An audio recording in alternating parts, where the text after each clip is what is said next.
Hey guys, and welcome back to my channel. So everyone's heard of the Charlie challenge at this point, right? That Ouija board-like game that involves two pencils and a piece of paper? It's taken social media by storm and has sparked a lot of controversy over it supposedly being fake and nothing more than just a marketing gimmick for the upcoming horror film The Gallows. But is it really as simple as that? Some believers of Charlie claim that he's a child who committed suicide. Others claim that he's a Mexican demon who you can summon using the game. However, some claim its origins to trace back to Spain. Variations of the game can be found online as far back as 2008, most notably with the six-pencil game. So, is it really just a marketing gimmick? Most likely not, but is it real? Well, that depends on who you ask. Humankind has always been fascinated with using inanimate objects or rituals as a means of communicating with the unknown. Remember the magic 8-ball or the paper fortune teller? Growing up in the Philippines, us kids were both intrigued and frightened by a game called The Spirit of the Glass. Much like a Ouija board, it involved letters, numbers, and a pointer, which in this case was the glass. Some prefer a slightly different style involving a pendulum instead of a traditional pointer. They may even go as far as to attach the pendulum to some kind of stand in an attempt to rule out the ideomotor effect. So what the heck does that mean?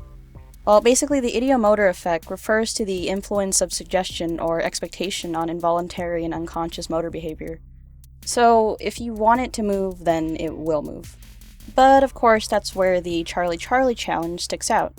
You don't need to touch the pencils in order to get a reaction. I mean, just look at all the videos on the internet, right? Well, the thing about that is that this game is extremely easy to fake, probably even more so than the Ouija board. I'm not saying that all the videos online are faked, but there are some pretty easy methods in which you can do so. The simplest and easiest way to do this is to just blow the pencils gently into place as I'm doing here. Another way you could do it is by using a magnet, which I also tried out. It worked pretty well. Alright, so what about the people who swear they didn't fake it and still got a response? Well, unlike a Ouija board that at least gives you the potential of spelling something out, you can only ask Charlie a yes or no question, which of course only gives you one of two answers. Then factor in gravity, uneven flooring, wind, and just the fact that a pencil's weight isn't evenly distributed, and you get yourself paranormal activity.